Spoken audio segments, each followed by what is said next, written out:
daily, and it is indeed that time of the year where the spring buds are coming out, and every archaeologist worth their salt is starting to feel something in their water, which is to do with wanting to get out and about and experience the world and the landscape and enjoy it.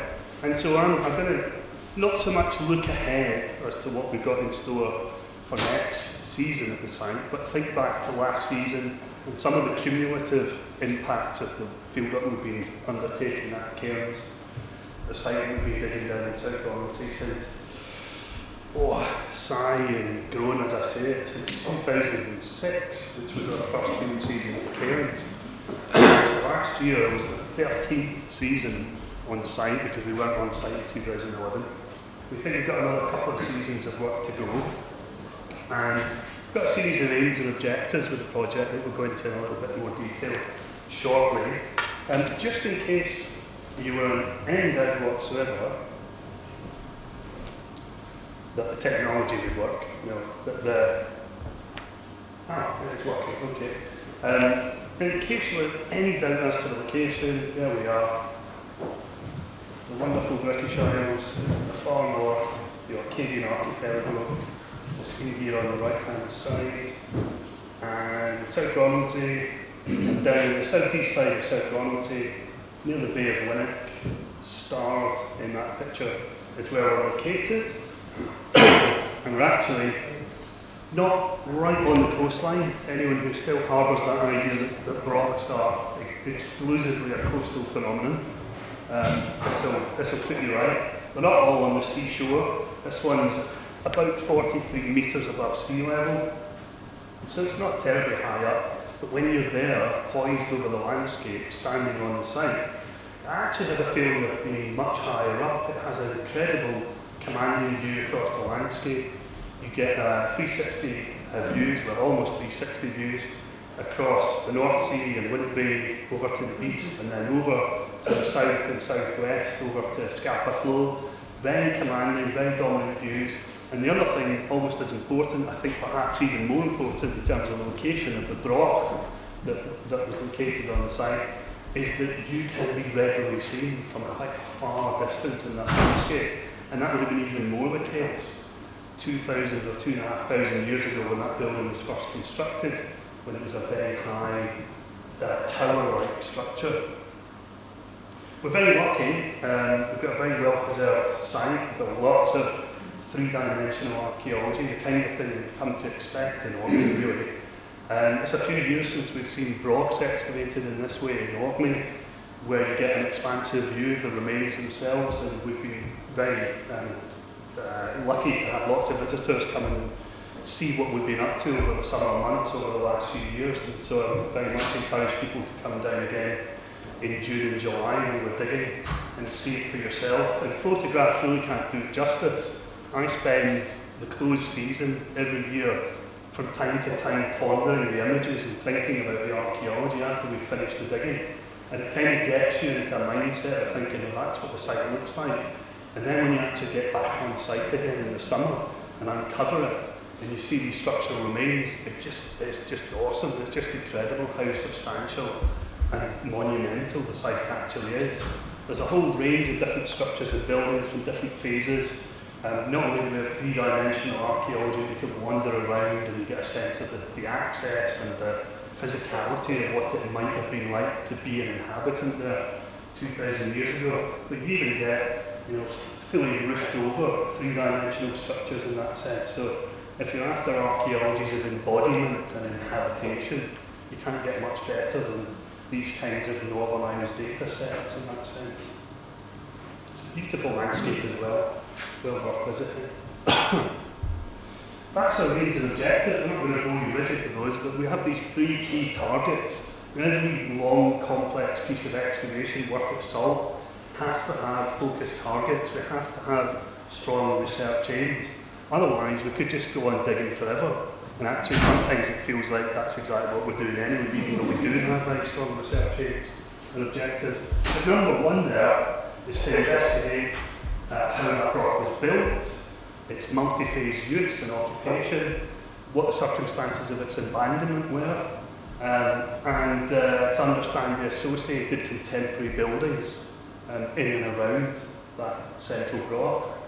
The second one we want to understand the relationship between that site and its landscape, so that's the natural landscape throughout the centuries of occupation and use, but also the wider social and built landscape, the whole series of other sites and monuments that exist within that landscape that we're keen to investigate, keen to understand, and therefore keen to put the Broch in a wider context. For far too many decades, really almost since the first inkling of interest in Brochs in Orkney, and indeed in the Northern Isles and the Western Isles, archaeologists have traditionally had a habit of just going straight into these great big mounds of archaeology. It's very tantalising, very attractive, because they are great big mounds of archaeology, because it didn't take long at all for antiquaries and archaeologists to figure out that you're really going to get some amazing rewards if you target these big mounds. But what that has had a tendency to do is to isolate Brochs in the landscape. It's had a tendency to make us think purely in terms of the position of that Broch in the landscape. And really, what we want to do at the Cairns is turn this inside out. We're well aware of the fact that the site is a trap for information about the landscape. That information comes in many, many forms, but it leaps out to us all the time. We're not just digging that site, we're digging people's relationships with the landscape 2,500 years ago, because the tasks, the routines, the journeys, the work that we were involved in came together, was brought together at the site of the Cairns, in the Broch, and the village that surrounded it. And so we seek to use the site to venture out into the wider landscape and understand how folk 2,000 years ago were actually operating across that landscape, cutting peat, reaping harvest, taking the animals from pasture to pasture, quarrying, visiting the neighbours, and yes, maybe sometimes conducting warfare and conflict in extremis. But all these things involve journeys, tasks, social relationships and relations across the landscape. And that's the key thing, I think, that we're trying to get out of the site, break out from the silo of the site and explore its relationship with the landscape itself. And then finally, just a kind of favourite of mine, subterranean structures, souterrains, and the so-called wells from the Iron Age period are things I'm really, really keen and interested in.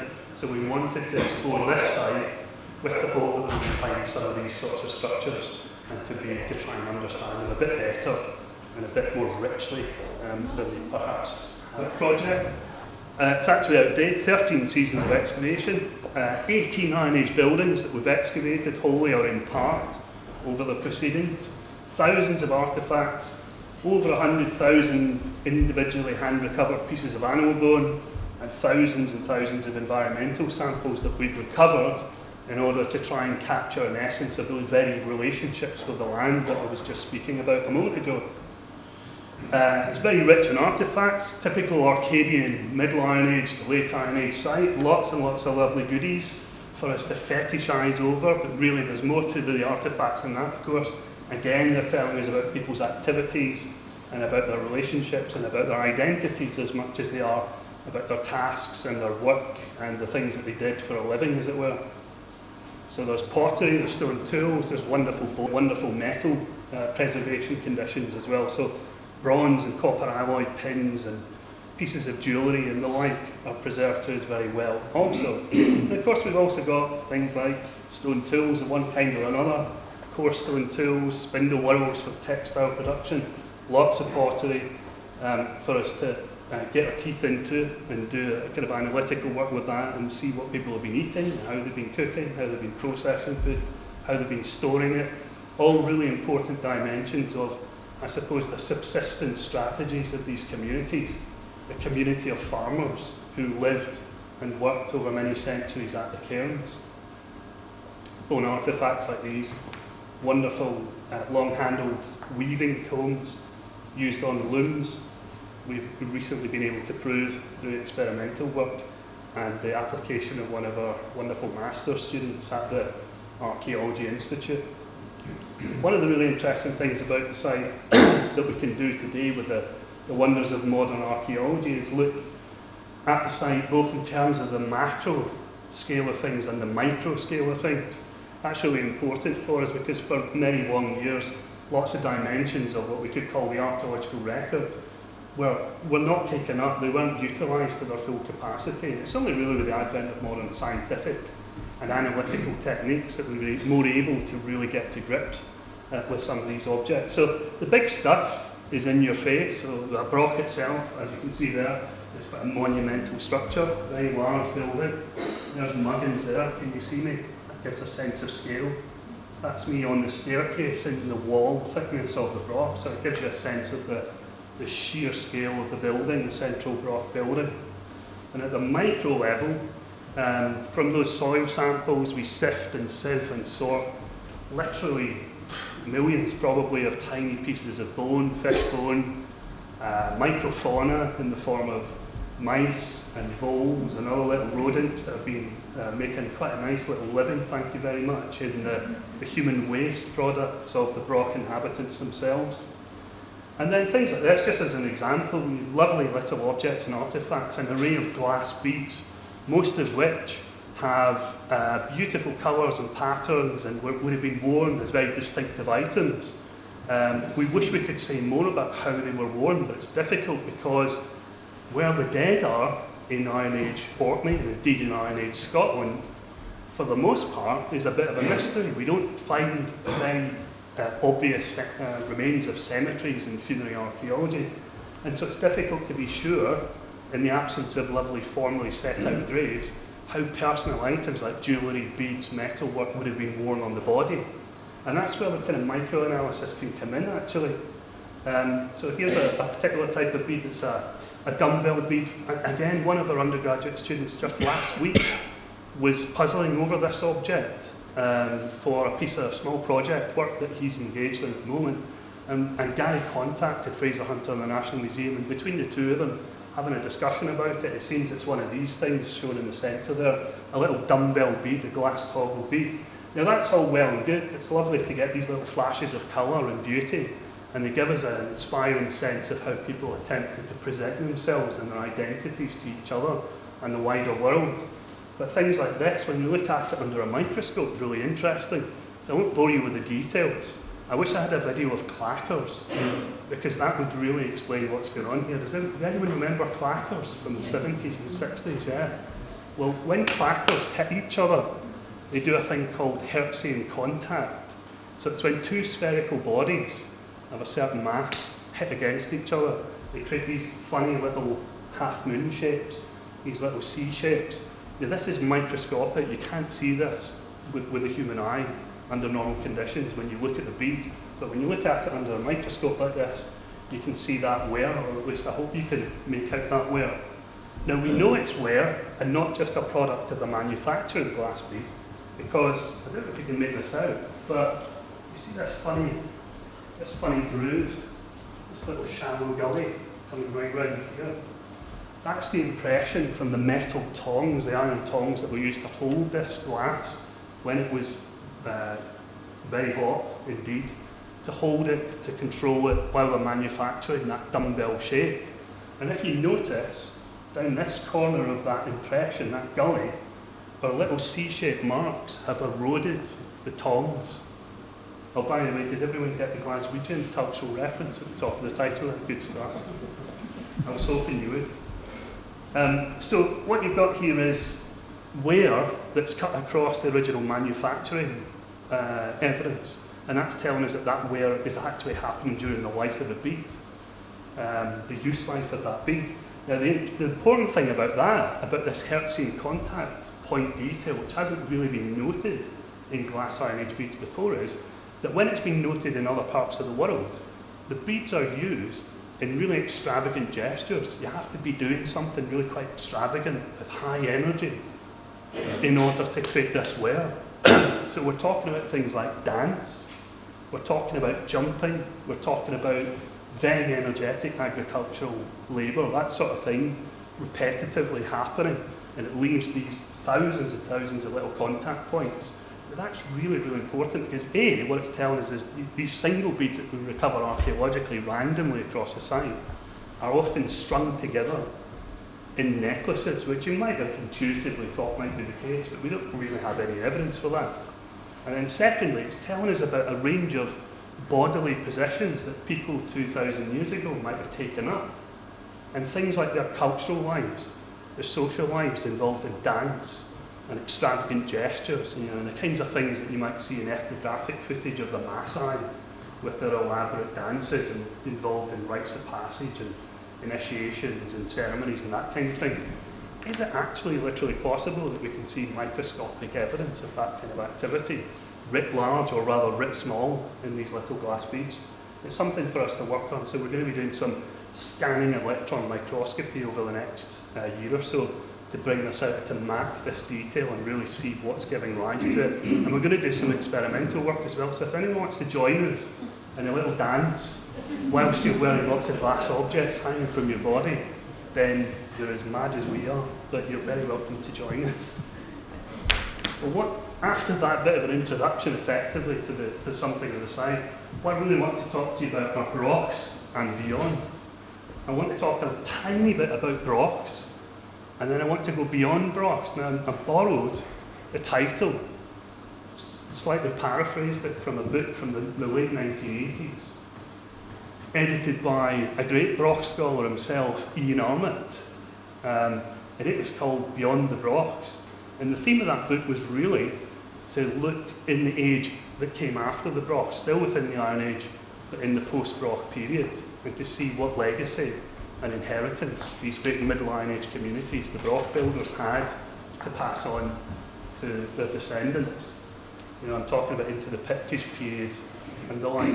So I want to talk about beyond the Brochs chronologically in that sense. I also want to talk about beyond the Broch physically in the landscape sense as well. But first of all, a little bit on Brochs, because they are a lovely thing to contemplate. So one of the great things about our Broch is that it's really well preserved. It's given us some really good direct evidence of the layout of the interior of the Broch. So we've been able to map out, it's not as clear as I would like it, but we're able to map out the orthostatic compartments and divisions inside the Broch that would have governed the directions and movements that people were able to take up and move around and circulate within the rooms in the interior, at least the ground floor of that Broch space. So you came in the entrance, here, just south of east. It's kind of facing onto the autumnal equinox, if that's significant, perhaps. In through an inner entrance passageway, so there's a further corridor that you were channeled into as you enter the Broch. You had a variety of options thereafter, but if you arced around to the left, to the south, you found yourself in the south room, or you could branch off into a southeast room, where in the late 1st to mid-2nd century AD there was a hearth set up within that room. And then from there you could access two further chambers set within the wall. We call them the red cell and the yellow cell because each of them was completely plastered with red and yellow clay respectively.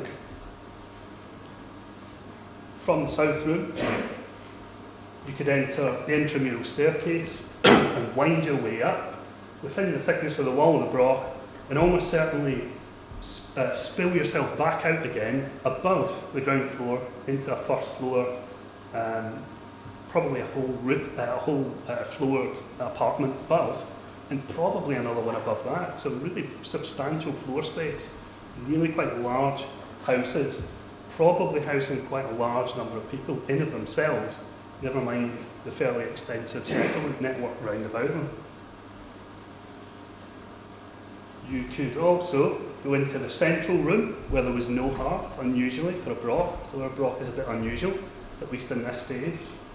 Or you could move into the west room, the west wing, where there was another hearth. So effectively, there's a kind of binary at work within inside the Broch. In this phase, we call it phase 3B, which involves a hearth in each of the west and the big southeast rooms.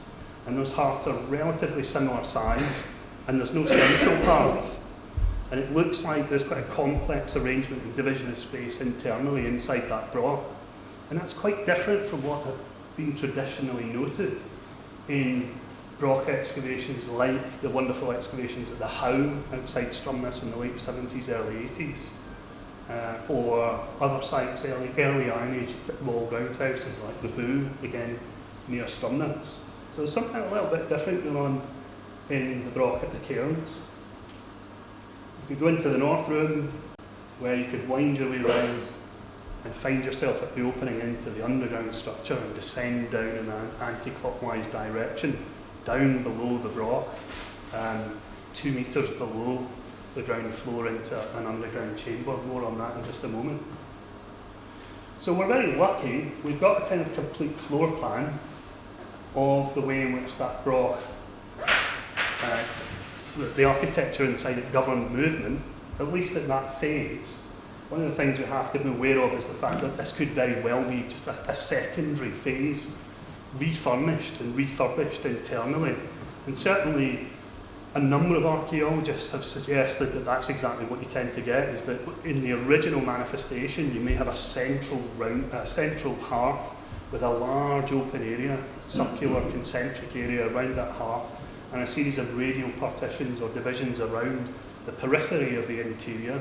And that's the kind of general logic of the space. And for my money, that's a very sympathetic layout if you're living in the round, as it were, if you're living in a roundhouse.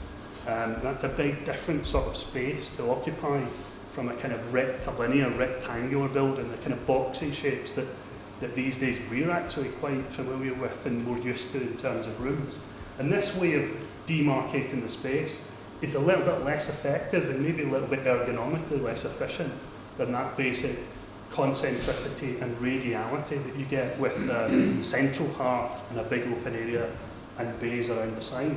Having said that, if you notice,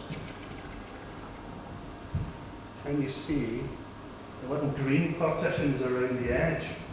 We're suggesting that those might be the remnants of the earlier phase when it did have that more concentric and radial layout, and quite possibly we'll get to those in the next season or two of excavations outside. Here we are. I should have made that a series of footprints padding around. Now, the other important thing, never mind the solid architecture, that's really important, but it's the kind of thing that archaeologists have noted from time immemorial during their excavations.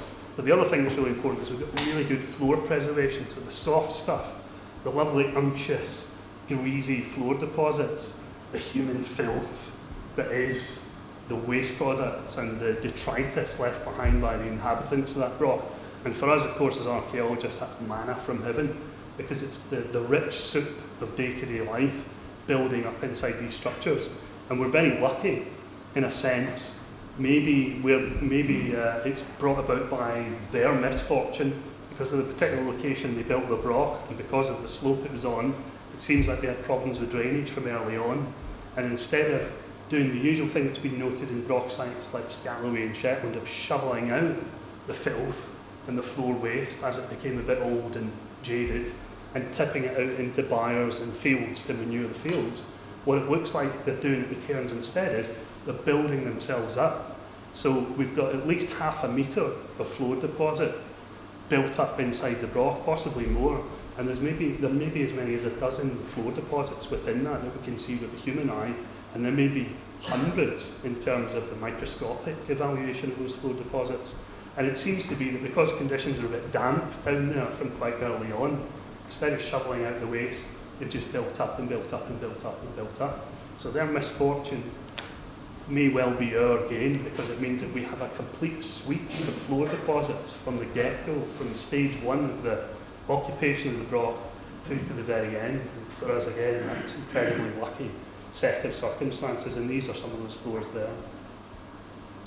And there's Joe Mackenzie, a micromorphologist, busy at work, scouring the floor and taking samples, taking solid, secure samples from those floors in order to look at them microscopically and tell us lots of information about how they were building up. We seem to have lots of episodes where they lay down clean yellow clay and then they're living on it, and the living waste is a sort of black, organic, very rich, greasy substance. And then after a while they lay down some more yellow clay, and then they start again, and then it's more greasy, black, organic stuff, which is the rotted down vegetation, probably from bedding, from flooring, straw and that kind of thing. It traps artefacts, it traps environmental remains, it traps little mice and voles and all sorts of other things in its matrix also.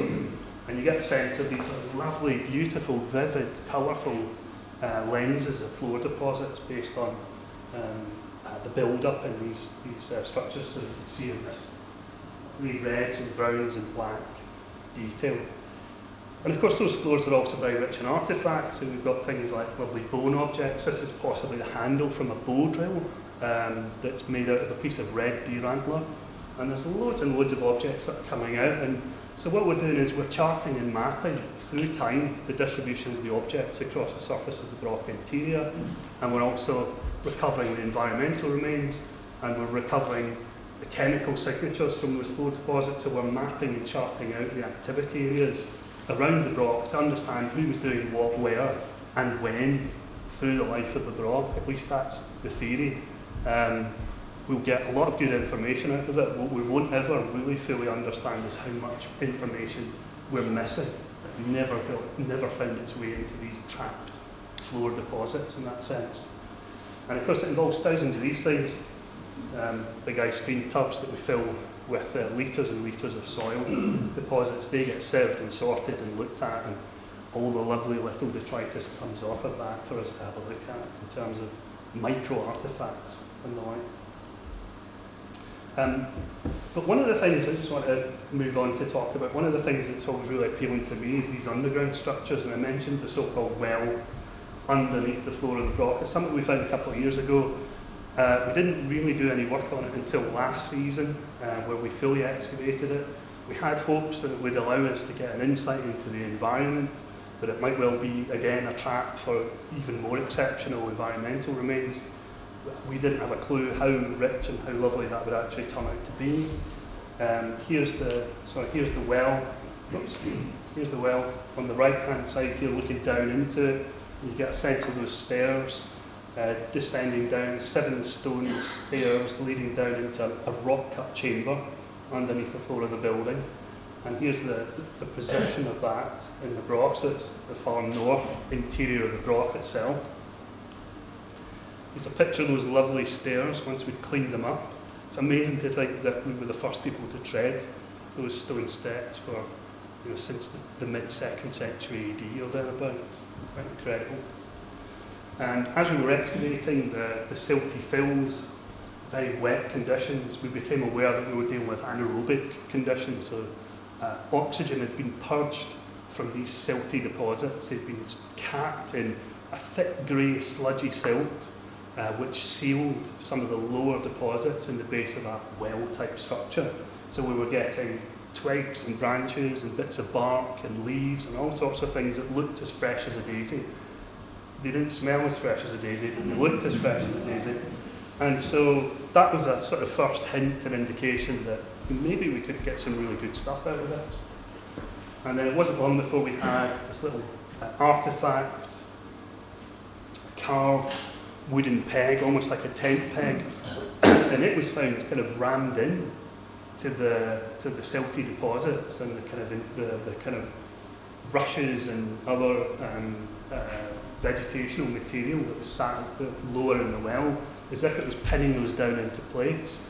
And others might have other ideas, but I kind of think this is a sort of filter, a kind of filtration system where they're capturing the silt at the base of the well and making sure that the water above that is relatively fresh and clear and clean.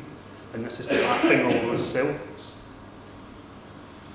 And then we really got the shock of our lives, because it wasn't long before we started to see small pieces of a large organic object, a large wooden object.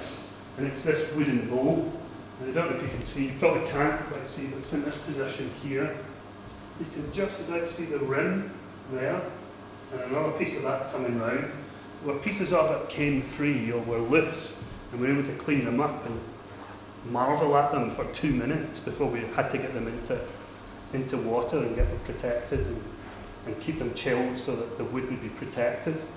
And then this rather unprepossessing lump is what that resolved into when we lifted it. We tried to rotate it in a soil block, They tried to keep it safe and secure and covered in its own silty filth, so that it would more easily, we hoped, be preservable and something we could conserve and stabilise and understand.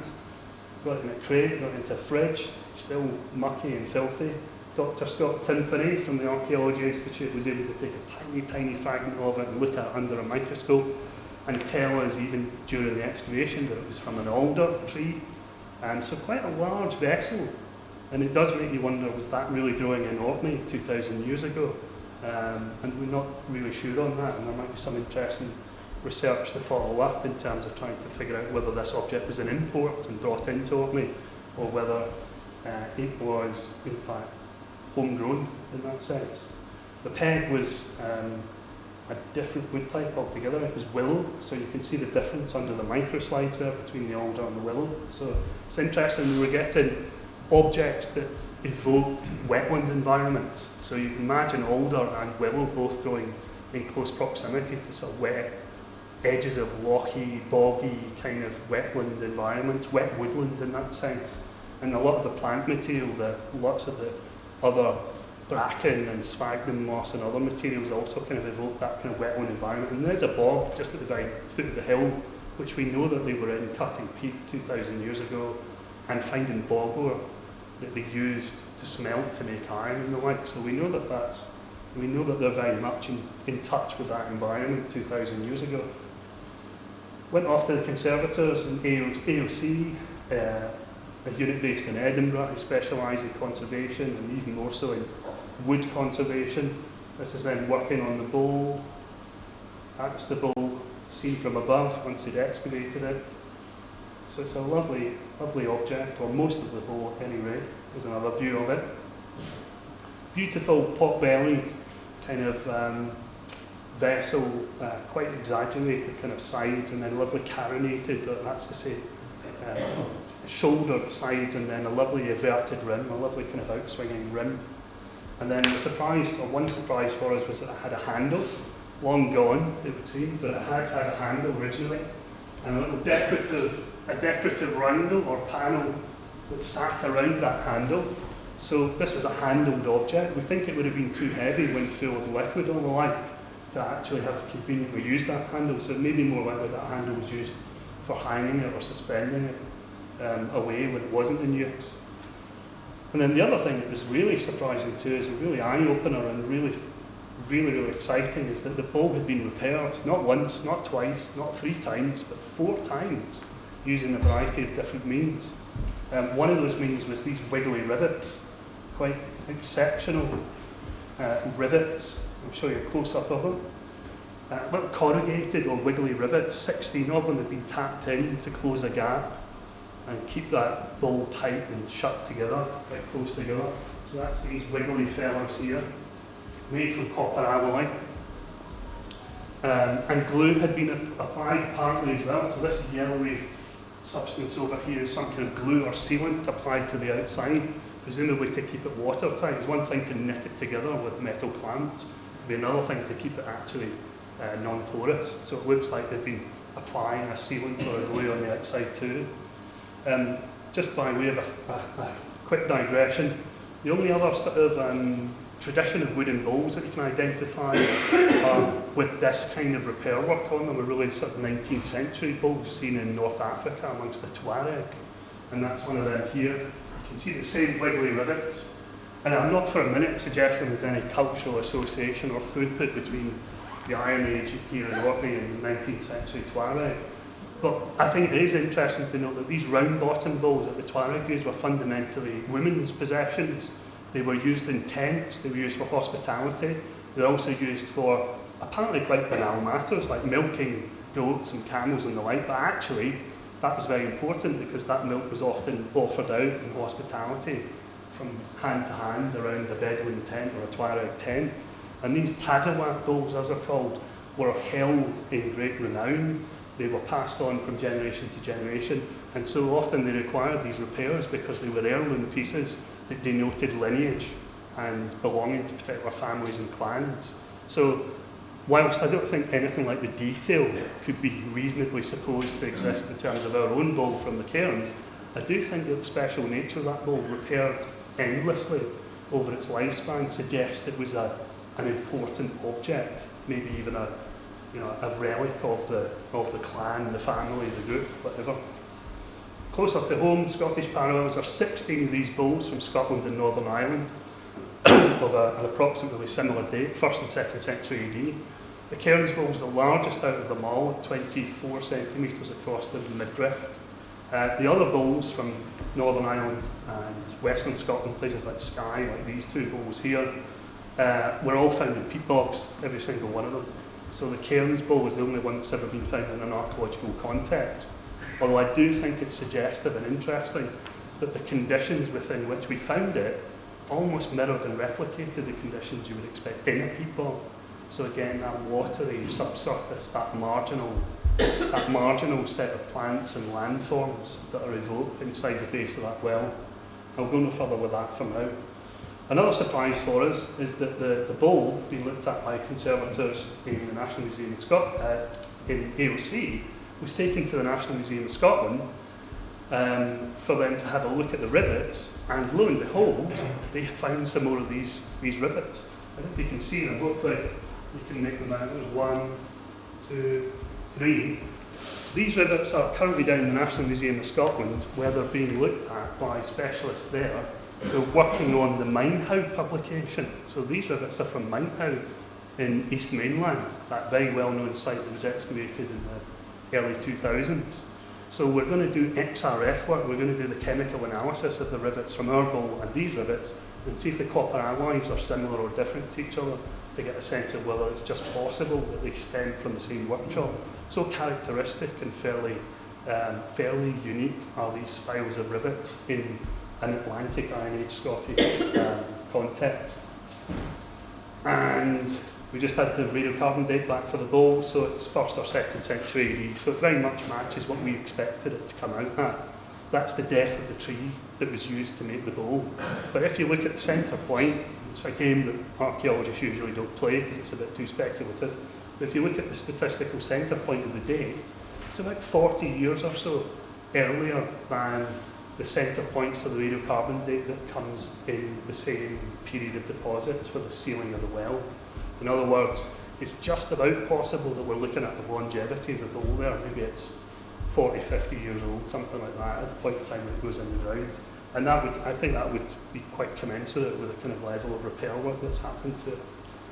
There's a final drawing of it, line illustration, showing the way the rivets, and also the clamp on another break point on the rim of the vessel.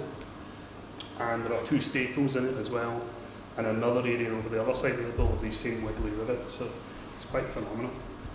And also from the well, if you can see that, funny little filaments, tiny little threads, as it were, actually what turned out to be human hair coming out of the well.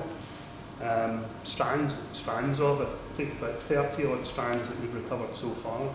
These human hair fibres have been identified by colleagues in Aberdeen University as A, definitively hair, and B, not belonging to the same person, in fact. So there's at least 2 individuals, maybe more, represented by the hairs.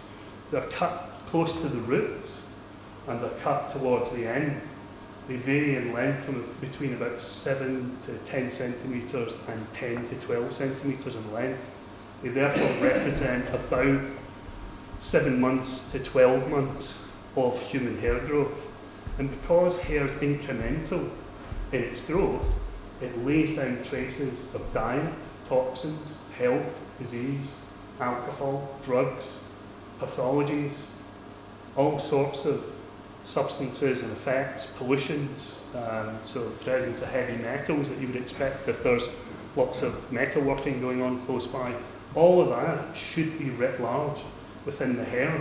But by taking incremental samples out of each strand and looking at them centimetre by centimetre, we can build up a biography of the last 12 months or so of a human life before it was cut and for some reason apparently placed within the well. One of our individuals has got quite coarse hair. He's got dark, coarse hair. to the point where it knocks like that, so it's a little bit matted. One of them, hey, is red hair, has a gingery complexion, which I think is great. And again, all of them appear to be cut at both ends.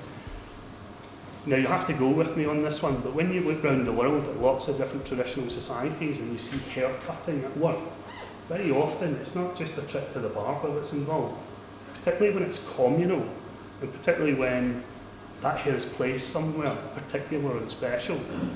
What it usually equates to is one of 2 or 3 things.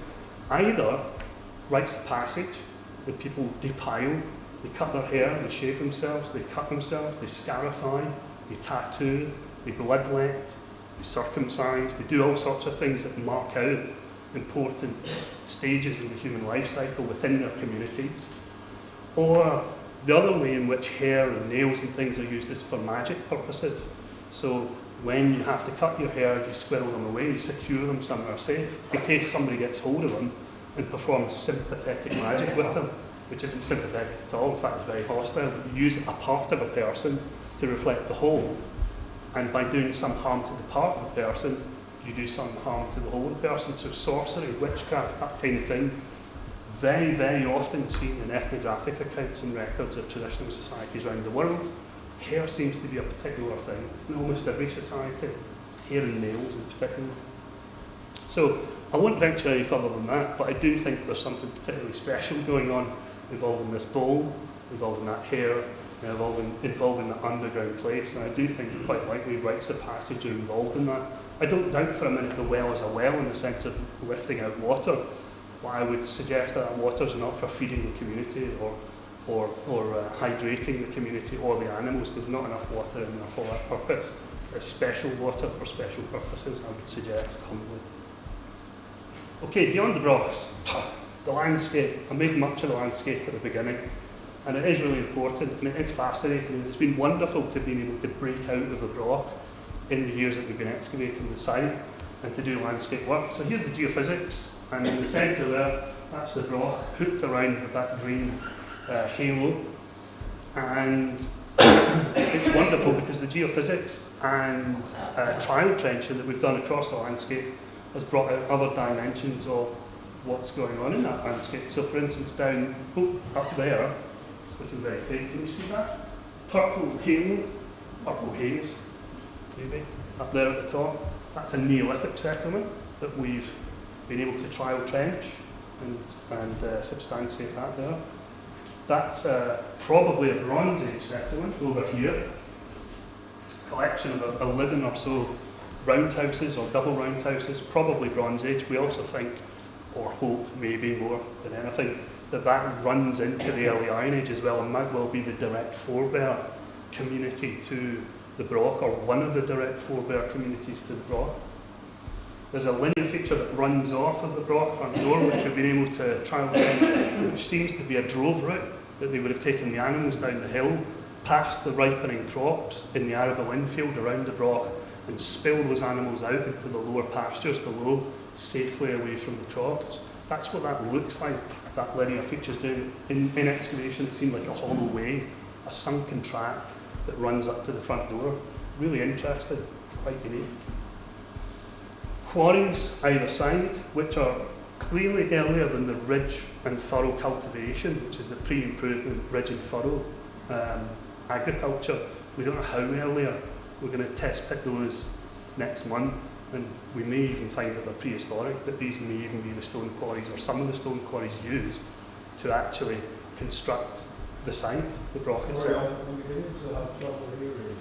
Okay, I'll renew my efforts. And then further afield, just to complete that landscape picture, we've got Bronze Age features. As well as that Bronze Age settlement, we've also got Bronze Age burnt mounds in the vicinity. And even a volcano, would you believe, which we had high hopes for last year when we surveyed that and we trenched it. Turns out to be a volcanic mass that's risen up many millions of years ago, and it's not archaeological. But the interesting thing is that you get resources in and around these volcanic extrusions that people in the Iron Age, before the Iron Age and after the Iron Age you might well have been interested in. So you get galena, you get lead ore, and you'll get copper sources there as well. So it may yet be that that is, although it's a natural feature, a geological feature, it may still be somewhere that people utilised in terms of the resources and the raw materials for making metal and the like. And then we've got a previously excavated early Iron Age site. We've no doubt about that one, the site of Winnick that we excavated back in 2003 to 2005. A souterrain, another underground structure with a house above it. And again, that early Iron Age structure there is maybe another one of the ancestor communities, the origin house for the Broch community itself. And that is one of the things we're interested in doing with this landscape, is understanding how the Broch came about. And to understand Brochs, archaeologists have traditionally looked at Brochs. It's maybe not surprising, it's quite a sensible, logical thing to do. But if you want to understand the conditions that gave rise to Brochs, don't dig Brochs. Look at the things that came before them. What is it that's happening before Brochs, immediately before them and longer ago, that actually gives rise to the social, economic, political or other conditions that gave rise to the Brochs themselves. One of the things around the Broch, it's not in the wider landscape, but one of the things that we're very interested in is the villages. There's been a traditional debate, a controversy no less about them, with some people saying that the villages that you find around the Brochs, like you get at the Broch of Carruthers, are a bit later than the foundation of the Broch themselves, that they are in fact a secondary settlement, and that they're not part of the original plan, that the Broch originally stood isolated, as they often do in the Western Isles, and that only later on did the settlement accrue around the outside of the Broch. So that's an active debate, and we've got to say, well, what can we do to contribute to this debate? Can we help resolve this question? Because other scholars say, no, not a bit of it. The villages were built as planned entities, at least in their original form, were built as planned entities with the Brochs. So how do we track through that? How do we understand that? Here's an imaginative reconstruction of the Broch of Carruthers, just to get us thinking and get you to understand the sort of look of some of these things. The Broch is almost certainly wrong here, but don't worry about that. The idea of this complex village round about it is the thing that we're getting at. Here's some plans of them, other sites in Orkney. Carruthers, Lindrow excavated in the 19th century. How and mid-how, to give you that sense. Well, we've got an extramural complex at Cairns. We have loads of buildings around our Broch at Cairns. Some of them are late Iron Age and post-date the Broch. Several of them appear to be contemporary with at least part of the life of the Broch. And what we want to establish is, how contemporary were they? Were they built from the outset? Here's a plan of the Broch. Oh, that's gone very faint. That's a shame. We're losing a bit of detail. But nevertheless, you've got a big central Broch. You've got a number of buildings around it. Structure J here, structure O, structure Q, part of structure K, and the buildings up there, structure N, appear to be part of the extramural complex that goes at least in part with the time of the use life of the Broch. Here's a view of one of those, structure O itself. And again, struck of luckiness that impacts on us. We get a good fortune with this site. Everything we ever asked for comes to be at this site. It just keeps giving and giving and giving. I mentioned that business of the Broch being built on a hill slope. And because it was constructed on a slope, they cut into the hillside and terraced in, created a terrace. They must have moved hundreds of tons of clay, earth and boulders in order to create this level platform upon which to plant the Broch. And because they've done that on a 1 in 20 slope, the gradient is such that there's over 2 metres of depth at the upslope side that the Broch is sat down into, and then it shallows out towards the front. And because of that, we can see the construction circumstances of that Broch. We can see that terrace. We found that construction terrace. So on this side, again, you can just see that grey arc, that grey-brown arc here. That's the inner ditch that surrounds the Broch site itself. Then there's a pale clay, probably the eye of faith now I'm saying this. It looks nice on my screen.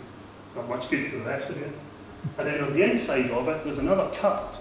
And that cut is not the ditch, it's not a ditch. It's the terrace for the construction of the Broch. And over the years of the occupation of the site, that's been filled up with soil and detritus and rubble, which we've been busy excavating. But underneath that rubble and soil, sat within that cut, is a narrow segment of the extramural complex, the village that surrounds the Broch. And so, our logic is this. If they're cutting that terrace, why would they cut it wide enough to have a space to insert buildings and houses into it from the outset? But not build there, not do that building, not have that village there? Would they really say to themselves, let's make the terrace so wide that in a few generations we'll come along and we can build other buildings in there if we want to? What it seems to be telling us is quite the contrary, that they're actually building a terrace cut so wide in that hillside that they can accommodate the buildings that they need and they want there and then at that moment in time. So when we get radiocarbon dates back from this, we might eventually actually be able to track the nut of this debate, this controversy over whether the villages are contemporary. And why does it matter? Well, Brochs are phenomenal in any case. Depending on the estimate that you make, there's between 70 and 120 of them in Orkney alone, 500 of them across Scotland, 200 in Shetland, about 300 odd in Caithness and Sutherland.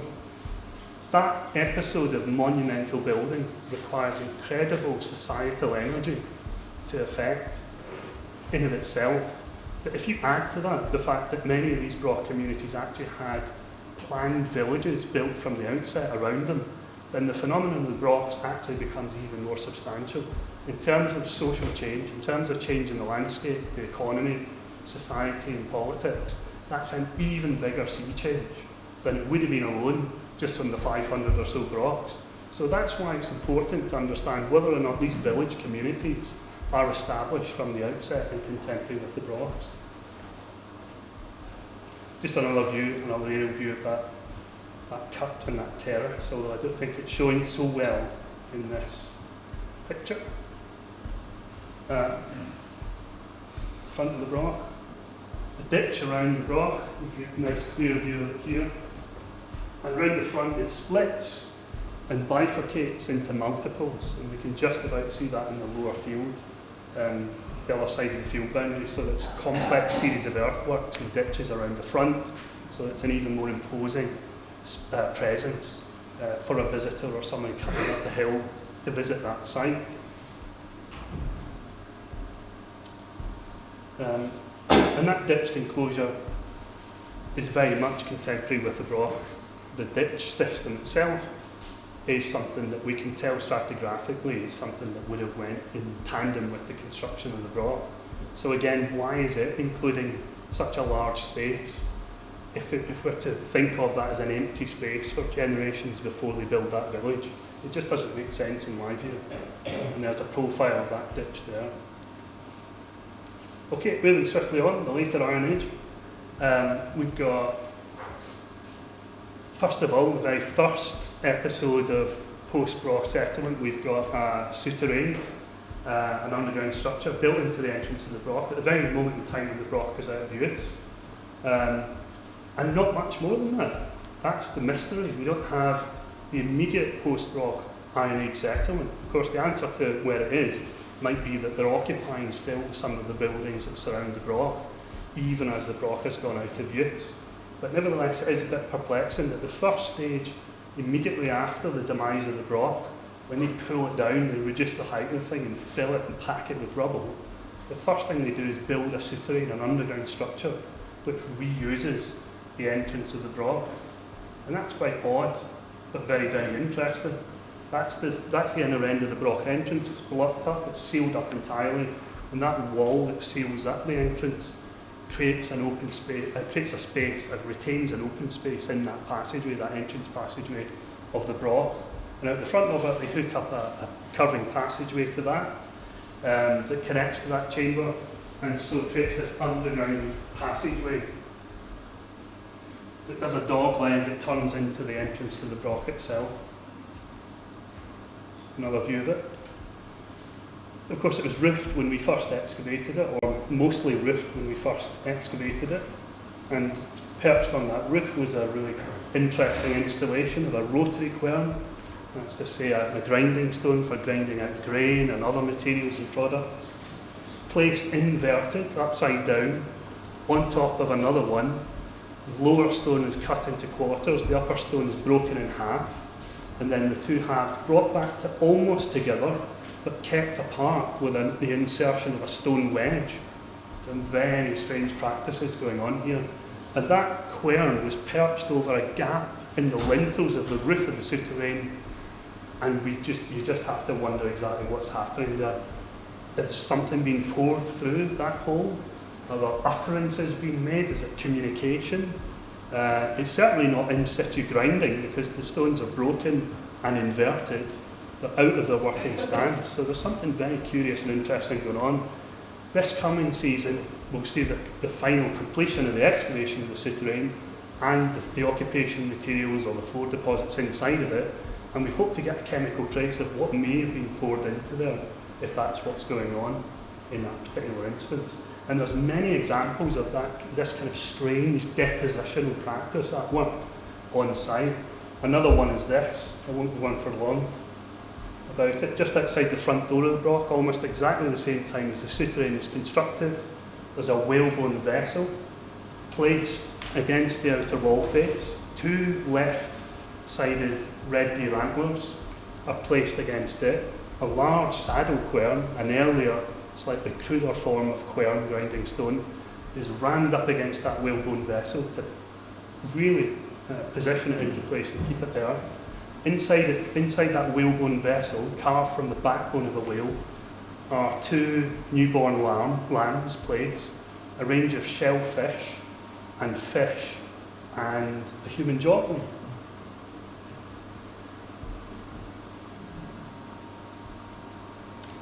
Of someone who we think is male. 3 out of 4 human remains specialists say male, 1 says maybe female.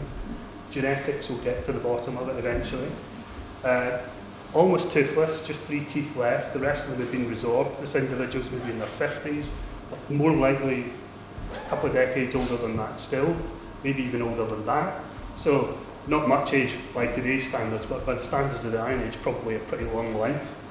And it's part of a closure deposit. It's part of putting the Broch to bed. They lay this material out. And after they've laid out this curious assemblage of materials, they then covered it over very carefully with large pieces of stone, and then brought lots more rubble down on top of it to seal it in forever, or until we got to it at any rate. And it's not isolated. If it were isolated, you could hum and haw about it till the cows come home. But the fact is, it's part of over 80 fragmentary human remain depositions found in Orkney. 80 instances of this sort of thing have been found in Orkney alone, of semi-articulated or disarticulated human bone placed in conjunction with what appear to be significant deposits, particularly around the entrances to roundhouses. So this little schematic just brings together the data across Scotland, and you see how many of these deposits of fragmentary human remains come from entrance areas, the liminal zone, as it were. And then beyond that, beyond this immediate post-Broch period, it's about another 150 years before we get the full-on resumption of settlement, new forms of settlement being constructed. Curvilinear buildings, but in the early stages in particular, rectilinear buildings, longhouses, avowedly different from the dominant architecture that's pertained previously, the big roundhouses. They're building these big longhouses with mega hearths like this huge one here, where the excavator there, our colleague James Moore, is actually sitting in one end of a hearth that is really quite monumental, 2.5 to 3 metres long in its final phase iteration. So a really substantial structure.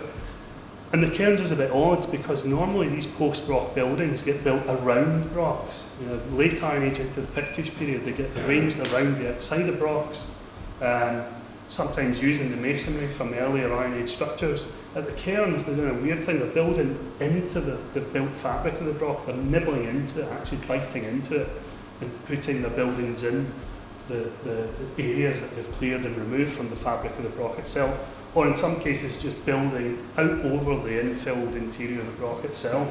So they really are stubbornly clinging to this ancestral pile before them. And some of these buildings from the later Iron Age period resemble things that we've seen before, in particular the so-called stalled building, which is the building in the centre here, from excavated at the How. That's a dead ringer almost for our structure B1 at the Cairns. Our structure B1 is about 100 years earlier than the suggested date for this building at the How. So around about AD 300 is when our structure B1 with that big mega hearth comes into life. And down at the far northern end of the site, off the slope of the Broch itself, our structure K, which was originally, we think, a Middle Iron Age building contemporary with the Broch, it's unroofed at this point in time in AD 300. It's a big structure with lots of space in it, but no longer. It's no longer roofed. It's filled up with rubble. And at about AD 300, about the same time as that structure B1, they start doing metalworking in the building, just using the shelter of the structure itself. Oops, it's an escapee. And so we get fragments of pins, the metalwork itself.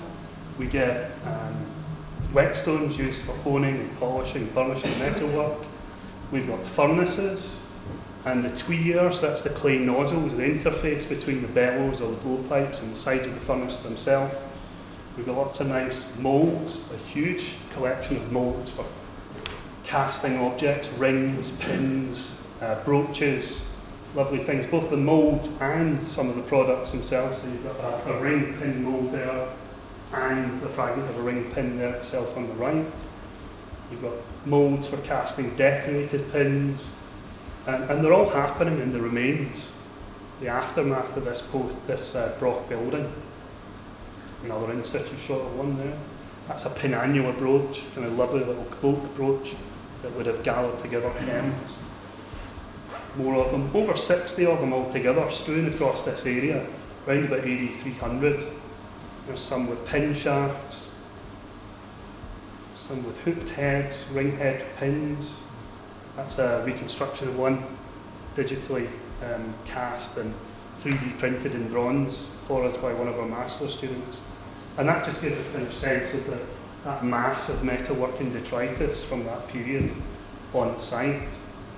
Now, it's interesting enough, but the thing about it, it's also accompanied by over 15,000 animal bones that seem to have been deposited in short order in a midden-like arrangement associated with the metalworking just above and beyond and extending beyond the metalworking area itself. So what it looks like they're doing is feasting in a very, very big way and sharing out these metal objects, perhaps. At least that's our fanciful interpretation at this stage, that what we're looking at is the actual birth of these objects and them being launched into wider society.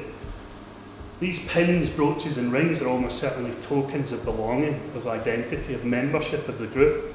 There's probably a sponsor, maybe even in buildings like structure B1 with its extravagant hearth, who are actually affording the wealth, sponsoring, they're the patrons, bringing in metal workers to produce this stuff. And then the finished items are being handed out at social events and occasions like this great feast, handed out to those and such as those who are deemed to be deserving. And so to that extent, we're not just looking at objects and artefacts, pretty things.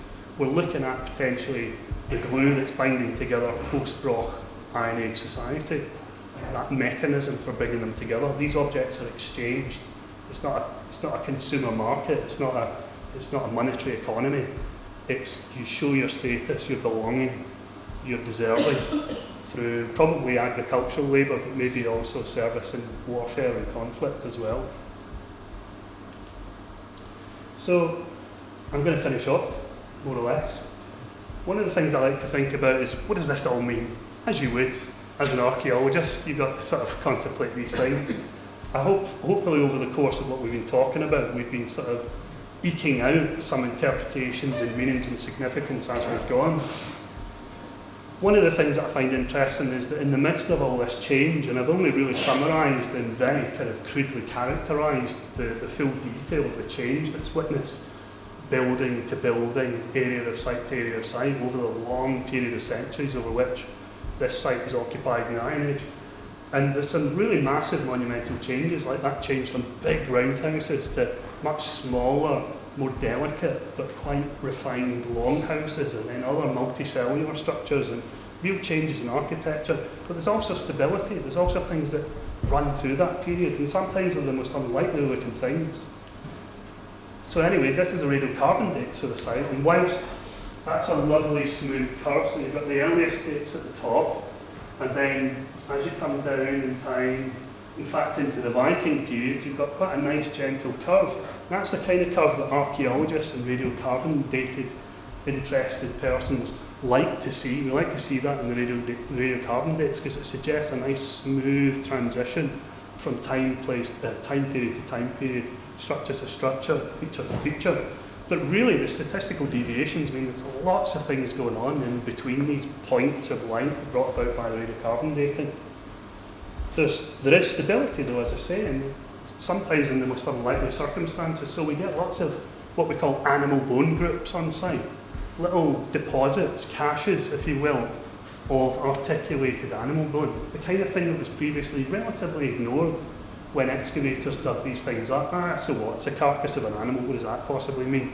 When you actually look at the context of these things, though, they start to look as if they have a more significant pattern, because at every moment of transition on the site, when they close a building down and fill it up with midden and start a new building, there'll be an animal carcass or 2 or 3 laid out in those circumstances. When they modify a building and shrink it down and fill in one end of that building, they'll maybe put a few animals' burials in that infilled material. When they place a new hearth down, they'll maybe put a red deer carcass like this one here, a semi-articulated juvenile red deer is placed under the hearth and under the paving that surrounded that hearth. And we see this again and again and again throughout the life of the site, from the earliest deposits that we've encountered on site so far through to the very latest. So overall we've got about 17 or 18 of these animal bone groups, and in each case there's one dominant animal, largely represented as a whole carcass, and then 2 other animals of a different species placed with them. And that's remarkable because that kind of longevity and transmission of the same tradition of practice over hundreds and hundreds of years, despite all the swirl of changes and modifications happening on site, this happens again and again and again and again. And one of the things I suppose it's tempting to think about it is that in the midst of great change, in the midst of flux and massive monumental changes in people's lives, even when they themselves are responsible for those changes, they still need the security and the comfort of calling upon tradition and the ceremonial ritual aspect of this is what we do under these circumstances when things are changing. We place these offerings, these votives, these deposits in this particular way, and that's the way it's always been done. And it is tempted to think of that as a comfort in the face of great change. So that balance between massive change and stability is something that I think is a sort of real keystone of human society, human culture, human behaviour around the world. I'm really fascinated to see examples of it at the Cairns. So these pictures are really just pictures of the portions of these animals put back in to the sort of silhouettes of the animals they came from to evoke that sense of these foundation and decommissioning deposits. Very finally, of course, or almost finally, we're going to be digging again in this summer, in June and July. And so this story is only going to get richer and richer, more and more fulsome. You might already say, it's already too fulsome, Martin, shut up. But it is nevertheless a growing story.